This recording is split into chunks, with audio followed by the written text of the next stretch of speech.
Hello, good morning students. Welcome to your class. Today's class for class 9th student subject science. Okay. Chapter number 2 is matter around us pure. In previous class हम इस chapter के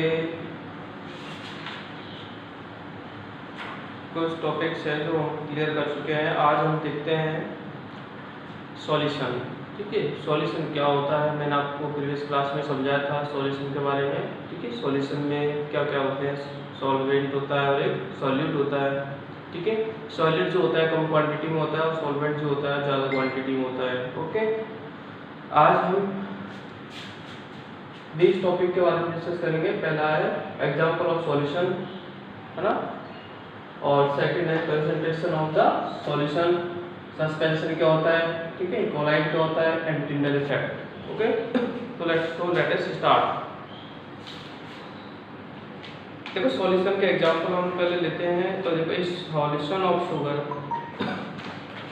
sugar and water का जो solution होता है इसको हम क्या बोलते हैं, सॉल्यूशन बोलते हैं। ये एक सॉल्यूशन है, आपको पता है सॉल्यूशन जो होता है। ठीक है, अब यहाँ पे सॉल्यूट क्या है, शुगर, और सॉल्वेंट क्या है, वाटर। ठीक है, नेक्स्ट एग्जांपल है जैसे आयोडीन और अल्कोहल, यानी कि अल्कोहल में आयोडीन मिलाते हैं तो क्या बनता है, टिंचर ऑफ आयोडीन बन जाता है, टिंचर ऑफ आयोडीन। इसमें जो अल्कोहल की क्वांटिटी है वो सॉल्वेंट को रिप्रेजेंट कर रही है और क्या बोलते हैं आयोडीन की क्वांटिटी वो सॉल्यूट को रिप्रेजेंट कर रही है। नेक्स्ट है जैसे आप सोडा वाटर यूज करते हो तो सोडा वाटर में क्या होता है, सोडा वाटर में जो CO2 होता है वो सॉल्यूट होता है क्योंकि CO2 कम क्वांटिटी में होता है। ठीक है, बाकी का क्या है, वाटर है, लिक्विड है। नेक्स्ट है air in mixture of gases, है ना, air is a homogeneous mixture of the number of gases. आपको पता है एयर है, एयर में बहुत सारी गैसें होती हैं, है ना, सारी गैसें होती हैं। तो ये क्या होमोजेनियस मिक्सचर है जिसमें 21% तो ऑक्सीजन होती है, 78 क्या होती है, नाइट्रोजन होती है। ओके, अब हम ये तो गया एग्जांपल किसके, सॉल्यूशन के। अब हम स्टार्ट नेक्स्ट देखते हैं property of solution. Very important है ये प्रॉपर्टी ऑफ सॉल्यूशन। ठीक है, तो एक सॉल्यूशन के लिए मतलब एक अच्छा सॉल्यूशन होने के लिए बाकी क्या क्या प्रॉपर्टी होनी चाहिए, तो आपको ध्यान से सुनना है। फर्स्ट प्रॉपर्टी है कि solution in is a homogeneous mixture. Homogeneous मैंने आपको कल पहले वाली क्लास में समझाया था। होमोजीनियस क्या होते हैं, यानी कि जिनमें सेम टाइप के पार्टिकल्स होते हैं, ऐसे मिक्सर्स को हम होमोजीनियस मिक्सर कहते हैं। तो पहली बात तो आपको सॉल्यूशन क्या होना चाहिए, होमोजीनियस होना चाहिए ना, यानी सेम टाइप के पार्टिकल्स होंगे तो वो एक दूसरे के साथ में क्या होंगे, सॉल्यूट होंगे, यानी कि मतलब घुल जाएंगे, सॉल्युबल हो जाएंगे। Okay, so first point is this. Okay, next point है the particles of solution are smaller than 1 mm, यानी बहुत ही छोटे होते हैं, 1 mm से भी छोटे, यानी कि 10 to power minus 9, यानी नेगेटिव में होते हैं, बहुत ही ज़्यादा छोटे होते हैं। सो क्या है, इन्हें हम अपने नेक्ड आईज से नहीं देख सकते, है ना, यानी हम आंखों से नहीं देख सकते ना इन्हें। ओके, 2 पॉइंट हो गए। अब नेक्स्ट पॉइंट है because of very small particle size they do not scatter of beam।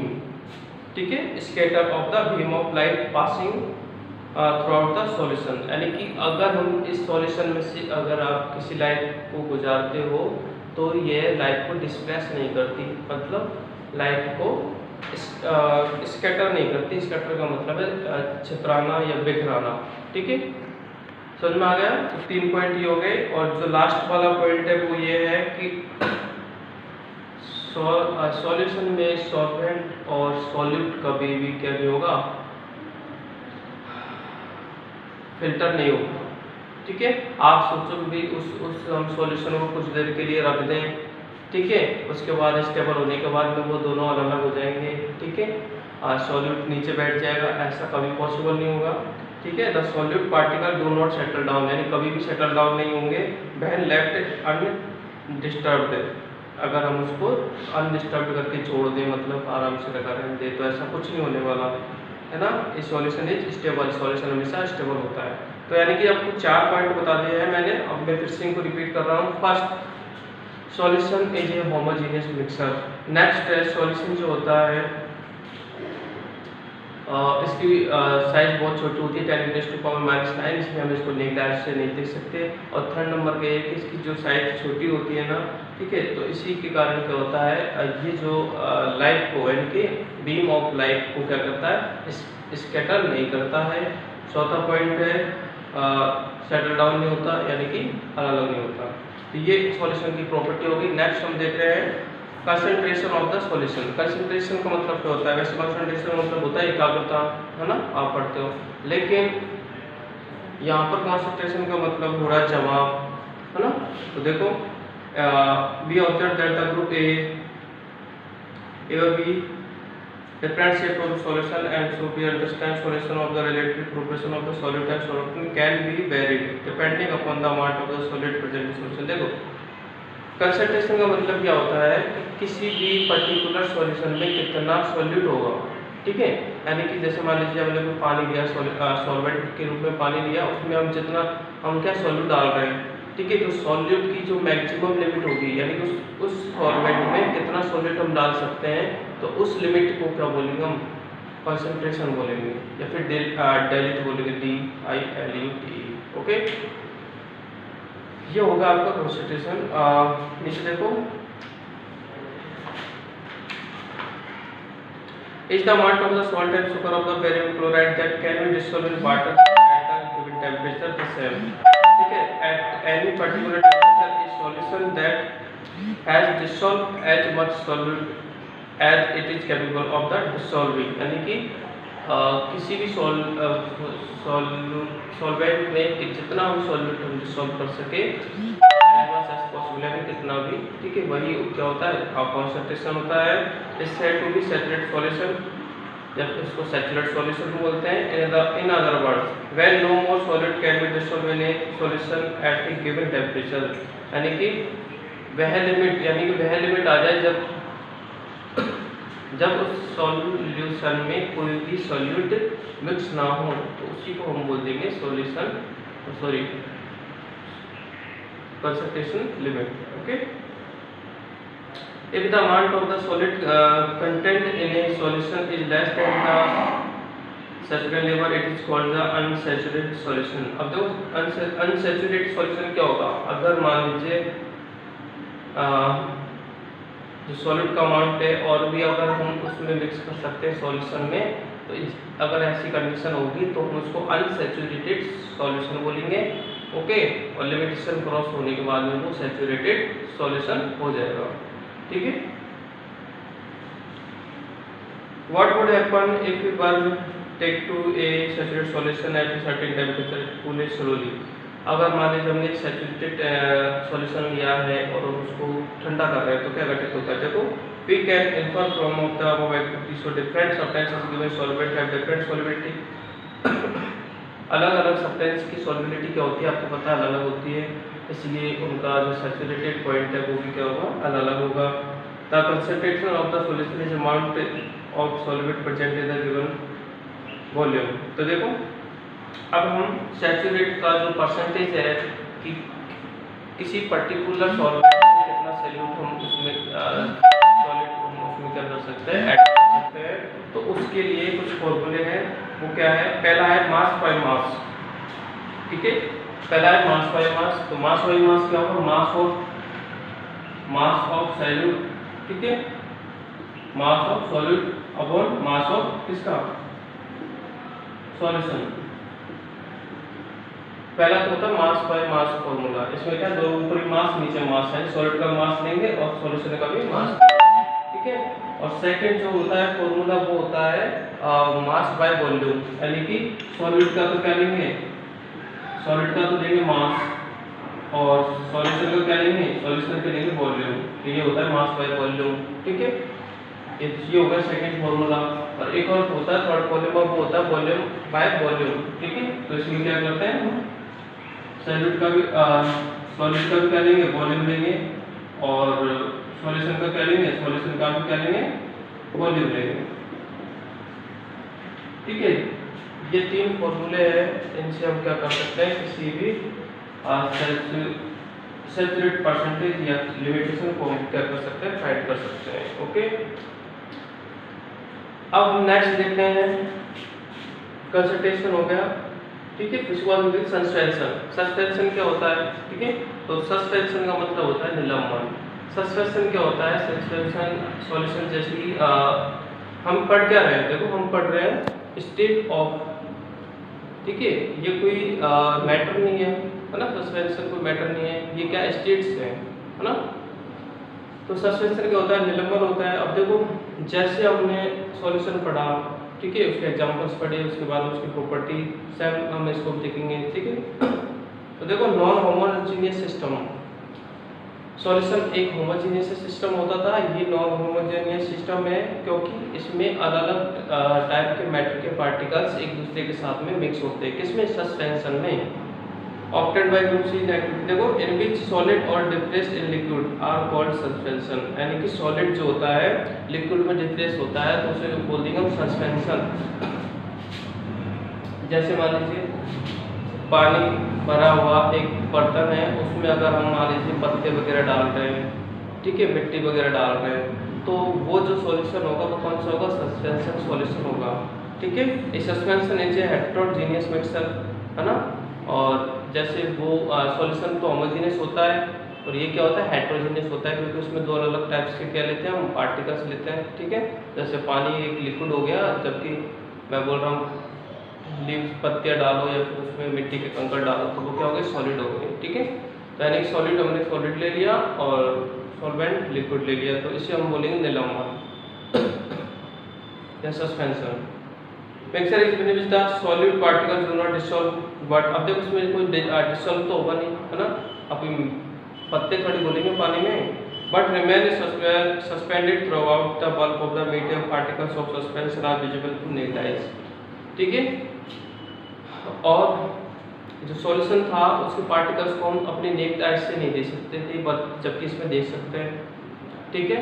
और उसमें देखो सॉल्यूशन में क्या था, जो लाइट जो बीम थी, ठीक है, उसको स्कैटर नहीं करते थे, यहाँ पर कर सकते हैं, ठीक है। तो दोनों में डिफरेंस फाइंड कर सकते हैं। तो हम देखते हैं इसकी प्रॉपर्टी, किसकी, सस्पेंशन की। तो पहली प्रॉपर्टी है कि ये क्या है, हेटेरोजीनियस है, ठीक है। वो क्या था, सॉल्यूशन वो होमोजेनियस था। दूसरा है कि इसके पार्टिकल को हम आपको से देख सकते हैं। तीसरा है कि इसमें स्कैटरिंग हो सकती है ना, यानी कि लाइट जो है पास हो सकती है इसमें, ओके। और थर्ड पॉइंट ये है कि इसके जो पार्टिकल्स है वो सेटल डाउन हो सकते हैं नीचे, यानी कि अलग अलग हो सकते हैं, ठीक है। और जबकि उसमें सॉल्यूशन में ऐसा नहीं पॉसिबल नहीं होता था, ठीक है। क्यों, क्योंकि इसके जो पार्टिकल्स होते हैं वो अलग होते हैं ना, एक सॉलिड होता है एक लिक्विड होता है, ठीक है, आराम से आंखों से दिख जाता है, जबकि सॉल्यूशन आंखों से नहीं दिखता था, ठीक है। अब हम नेक्स्ट देखते हैं कोलाइड। कोलाइड, देखो कोलाइड क्या है, कोलाइड भी एक सॉल्यूशन होता है, ठीक है। तो कोलाइड के बारे में देखते हैं। The mixture obtained by the proceeding in activity to contour are called colloid or colloidal solution. The particles of colloid are uniformly spread throughout the solution due to the relatively smaller size of particles as compared to the suspension. देखो suspension जो होता है वो उसमें particles बड़े मोटे होते हैं, बट जो इसमें जो पार्टिकल्स हैं, इसमें कोलाइड में, ठीक है, इसमें जो पार्टिकल्स होते हैं वो सस्पेंशन से तो क्या थोड़े छोटे होते हैं, लेकिन जो सॉल्यूशन हमने पढ़ा था उससे थोड़े बड़े होते हैं, यानी बीच के होते हैं, ठीक है। As compare to that the suspension, है ना, the mixture appears to be homogeneous, यानी कि जो कोलाइड का मिक्सचर है वो होमोजेनियस सा ही अपीयर यानी अपीयर होता है, ओके।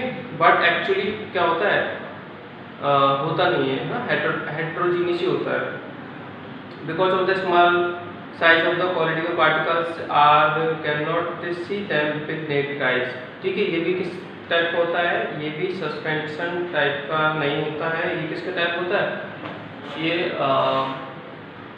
सॉल्यूशन टाइप का होता है। इसकी जो पार्टिकल्स होते हैं उसको हम नेक्ड आइज से नहीं देख सकते हैं, ठीक है। और इसमें जो है लाइट जो है वो आराम से, जो लाइट बीम होती है लाइट की, वो आराम से क्या कर सकती है, ट्रैवल कर सकती है, ठीक है। इसी कारण देखो जो नेक्स्ट पॉइंट में आपको बता रहा था टिंडल इफेक्ट, ठीक है। तो टिंडल इफेक्ट भी इसी के ऊपर वर्क करता है। तो देखते हैं टिंडल इफेक्ट क्या है। Tyndall effect name of the एक साइंटिस्ट। टिंडल क्या थे? टिंडल तो एक साइंटिस्ट थे, उन्होंने ये जो डिस्कवर किया था इसके उन्होंने अपने ही नाम पे उसको टिंडल इफेक्ट दिया था। Tyndall effect can also be observed when a fine beam of light enters a room through the small hole, ठीक है। यानी छोटी छिद्र से जब लाइट गुजरती है रूम के अंदर, ठीक है, तो आप देखते हो कि this happen due to the scattering of light by the particle of dust, यानी कि हवा में जो धूल के पार्टिकल्स होते हैं इनके द्वारा उस लाइट को क्या किया जाता है, स्कैटर किया जाता है ना, यानी उसको क्या बोलते हैं, इतर बितर किया जाता है जिससे कि लाइट हमें दिखती है। समझ में आ रहा है? तो इसी को क्या बोलते हैं हम, टिंडल इफेक्ट बोलते हैं, ठीक है। और एक और एग्जांपल है टिंडल इफेक्ट का, वो क्या है, नेक्स्ट पेज देखो। यानी कि टिंडल effect can be observed when sunlight passes through the canopy of the dense forest, यानी कि जो घने जंगल होते हैं, डेंस फॉरेस्ट मतलब बहुत ही ज़्यादा जो घने जंगल होते हैं, इनके कैनोपी के ऊपर से, कैनोपी मतलब क्या होता है, जंगल का जो ऊपरी हिस्सा होता है ना उसको कैनोपी बोलते हैं। किसी पेड़ का ऊपरी हिस्सा होता है उसको कैनोपी बोलते हैं।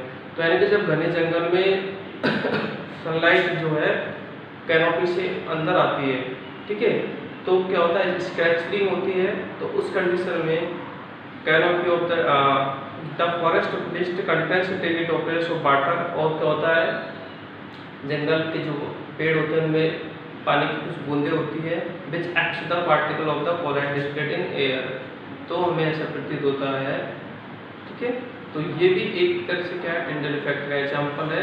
और टिंडल इफेक्ट क्या होता है, बंद कमरे में मैंने आपको बताया था, किसी छोटे छिद्र से, ठीक है, अगर कोई लाइट की बीम अंदर आती है तो धूल के कण डस्ट पार्टिकल्स के कारण क्या होती है, वो स्कैचर होती है, तो इसे टिंडल इफेक्ट कहते हैं।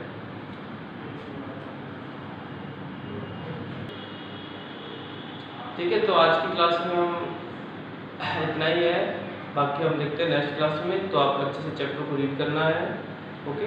तो so thank you for watching.